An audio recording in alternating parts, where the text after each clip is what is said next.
নমস্কার বন্ধুরা, সকলকে জানাই আমার চ্যানেল ওয়ান্ডার ট্যুরিস্ট ডেস্টিনেশনে আরও একটি নতুন ভিডিওতে অনেক অনেক স্বাগত। আশা করছি আপনারা সকলেই খুব ভালো আছেন আর আমিও খুব ভালো আছি। আজকে আপনাদের সঙ্গে শেয়ার করব তারাপীঠ ও তারাপীঠ সংলগ্ন যেসব ঘুরবার জায়গা আছে সেই সবগুলো। আশা করব আপনাদের ভিডিওটা ভালো লাগবে, তো শেষ অবধি ওয়াচ করুন। আর ভিডিওটা ভালো লাগলে অবশ্যই লাইক কমেন্ট শেয়ার, ভিডিওটাকে অনেক অনেক করে শেয়ার করবেন। যারা এখনও আমার চ্যানেল ওয়ান্ডার ট্যুরিস্ট ডেস্টিনেশনকে সাবস্ক্রাইব করেনি, সকলে চ্যানেলটাকে সাবস্ক্রাইব করে আমার পাশে থাকবেন। আশা করব আপনাদের আজকে ভিডিওটা ভালো লাগবে। মহাপীঠ তারাপীঠ, আজকে আমি চলে এসেছি তারাপীঠে। ভিডিওর প্রথমেই আপনাদের সঙ্গে শেয়ার করেছি যে আজকে তারাপীঠ মন্দিরে পুজো দেওয়া ও সংলগ্ন যা যা ঘুরবার জায়গা আছে সবগুলোই আপনাদের সঙ্গে শেয়ার করব। তো তারাপীঠে মন্দিরে তো পুজো দেওয়া হয়ে গেছে, মন্দিরের ভিতরে তো ক্যামেরা নিষিদ্ধ, তো আপনাদের সঙ্গে সেগুলো শেয়ার করতে পারলাম না। তারপরে চলে এসেছি ধূপদীপ দেখানোর জন্য ঘাটে। আর এই ঘাটের এই দুই ধারে কিন্তু এইভাবে সমস্ত মানুষ নিজেদের মনস্কামনা পূরণের জন্য এখানে ঢিল বা গিট এগুলো বেঁধে দিয়ে যায়, তারপর পূরণ হলে সেগুলো ওনারা খুলে দিয়ে যায়। প্রচণ্ড ভিড় হয়েছিল তারাপীঠ মন্দিরে, দেখতেই পাচ্ছেন সাইডে কিন্তু সব লাইনে দাঁড়িয়ে রয়েছে। তো আমার এখানে পুজো দেওয়া কমপ্লিট, তারপর এখানে ধূপদীপ দেখিয়ে বেরিয়ে পড়ব। সামান্য খাওয়া দাওয়া করে সাইট সিনের জন্য চলে যাব।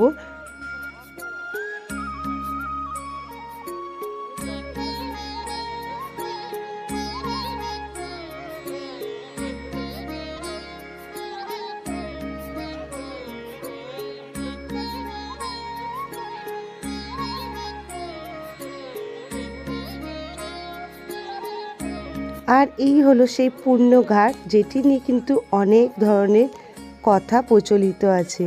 এই ঘাটে স্নান করলে রোগ ব্যাধি দূর হয়ে যায়। তো চলুন তারাপীঠ থেকে বেরিয়ে পড়ি ফার্স্ট সাইট সিনের উদ্দেশ্যে। প্রথমেই আমরা চলে যাচ্ছি তারাপীঠে মা তারা ছাড়া, যার জন্য তারাপীঠ বিখ্যাত, মানে সাধক বামাখ্যাপার বাড়ির উদ্দেশ্যে আটলা গ্রামে। চলুন একে একে আপনাদের সঙ্গে সবটাই শেয়ার করতে থাকি। প্রথমেই যে স্থানে চলে এসেছি এটা হলো সাধক বামাখ্যাপা ছোটবেলায় মা কালীর যে সাধনা করতেন, এটি হলো সেই মন্দিরটা যেটাকে সাধক বামাখ্যাপা বড় মা বলে ডাকতেন। চলুন এই মন্দিরের ভিতরটা আপনাদের সঙ্গে শেয়ার করি।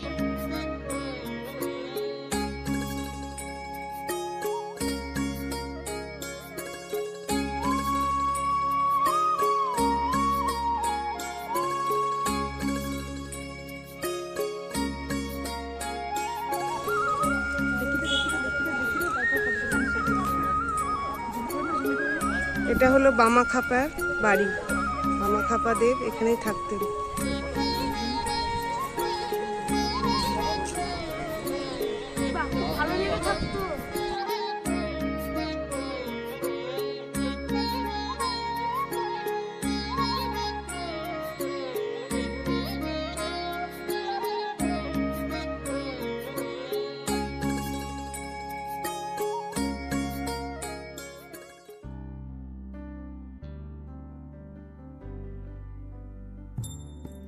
খড় দিয়ে এটা একটা সম্পূর্ণ মাটির বাড়ি।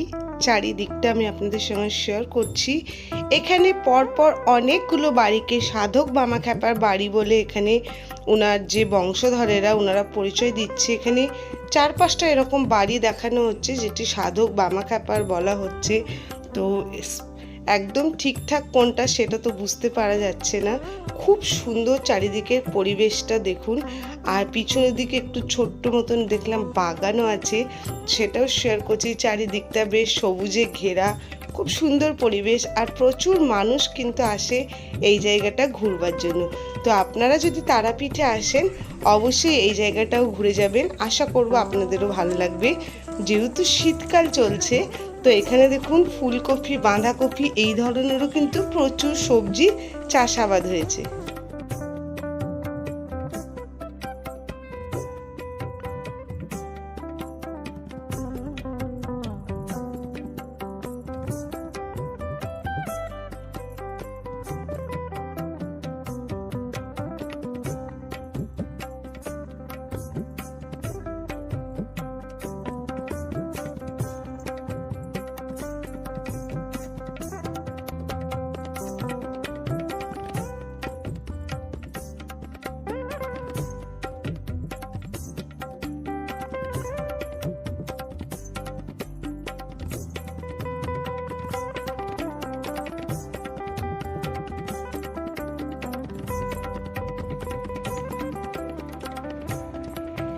এবার চলে এসেছি তারই পাশে আরও একটা মন্দির।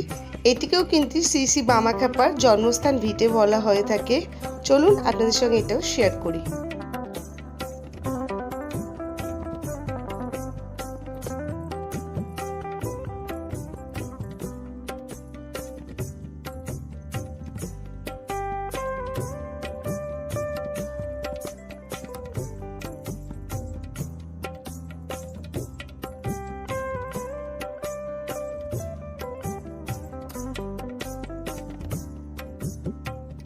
এবার চলে এসেছি আমরা বীরচন্দ্রপুরে শ্রীধাম। এখানে আপনারা শ্রীকৃষ্ণের অনেকগুলো মন্দির দেখতে পাবেন। এই জন্যই বললাম তারাপীঠের সাইট সিনগুলো অবশ্যই ঘুরে দেখবেন, আপনাদের ভালো লাগবে। আমাদের যেহেতু আস্তে আস্তে রাত্রির হয়ে গেছিলো, মানে সন্ধ্যা হয়ে গেছিলো, তো এটা দেখুন মূল যে গেট, ভিতরে ফটোগ্রাফি বারণ আছে। তো আমি একটু সামান্য আপনাদের সঙ্গে সব শুধু শেয়ার করছি, বেশি শেয়ার করতে পারবো না। খুব সুন্দর জায়গাটা। এখানেও শ্রী জগন্নাথ, বলরাম এবং বোন সুভদ্রা আছেন। তো এই যে দেখুন, দর্শন করে নিন, আশা করবো আপনাদেরও ভালো লাগবে।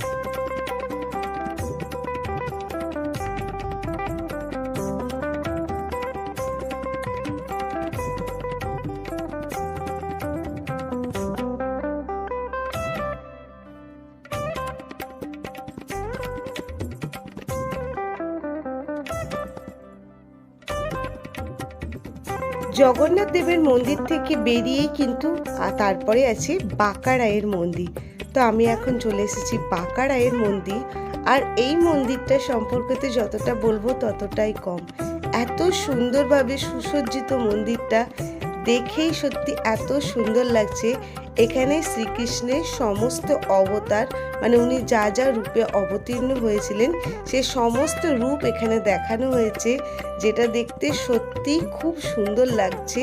চারিদিকটা এত কালারফুল, এতটাই দেখতে সুন্দর। এছাড়াও বাঁকারায়ের এই মন্দিরটাকে কিন্তু গুপ্ত বৃন্দাবন নামেও এখানে পরিচিতি আছে। মন্দিরটা সত্যিই সুন্দর। আশা করবো আপনাদেরও ভালো লাগবে। আর যদি ভিডিওটা ভালো লাগে প্লিজ ভিডিওটাকে অনেক করে শেয়ার করবেন। আর যারা এখনও চ্যানেলটা সাবস্ক্রাইব করেনি তাড়াতাড়ি চ্যানেলটা সাবস্ক্রাইব করে আমার 1000 সাবস্ক্রাইবারটা কমপ্লিট করে দিন। এবার চলে এসেছি যে মন্দিরটায়, সেও মন্দিরটাও কিন্তু পৌরাণিক কাহিনী প্রচুর প্রচলিত আছে। এটিকে স্বয়ং বলা হয় মহাভারতের গ্রাম, কারণ 1 বছরের জন্য পঞ্চপাণ্ডব এই গ্রামে কিন্তু ছিলেন। তো চলুন আপনাদের সঙ্গে এবার শেয়ার করি ইস্কন মন্দির, এক চক্রধাম। এছাড়াও বলা হয়ে থাকে এখানে কিন্তু শ্রীকৃষ্ণের রথের চাকার একটা চাকা কিন্তু এখানে পড়েছিল। তো বুঝতেই পাচ্ছেন এই মন্দিরটারও কিন্তু পৌরাণিক গুরুত্ব প্রচুর আছে। চলুন ভিতরে যাই। এখানেও কিন্তু ক্যামেরা করা বারণ, যতটা পারবো আপনাদের সঙ্গে শেয়ার করব। রাত্রি হয়ে গেছে বলে খুব ভালো আসছে না। আপনারা পারলে সকাল সকালে এই মন্দিরগুলো দর্শন করবেন। খুব সুন্দরভাবে সাজানো, দেখতেও খুব সুন্দর লাগছে। আর ইস্কনের মন্দিরগুলো তো খুবই সুন্দর হয়, আপনারা সকলেই জানেন। মেন গেটের দুপাশে রয়েছে দুটো নারায়ণের মূর্তি, যেগুলো দেখতে অসম্ভব সুন্দর। এছাড়াও ফুল যে গেটটা দেখুন, গেটের যে মূল দ্বারটা সেটাও কিন্তু খুব সুন্দর। জোড়া ময়ূরের মধ্যে কিন্তু সেই রথের চাকার সিম্বলটা এখানে রাখা রয়েছে, যেটা দেখতে খুব সুন্দর লাগছে। সেই জন্যই বললাম সকালে আসলে কিন্তু এই জায়গাটা দেখতে আরও বেশি সুন্দর লাগবে। প্রতিটা স্ট্যাচু দেখুন খুব সুন্দর। এখানে হরিনাম সংকীর্তনের এই রূপটা দেখানো হয়েছে। চলুন ভিতরের দিকে যাই, আপনাদের সঙ্গে একে একে সব শেয়ার করি।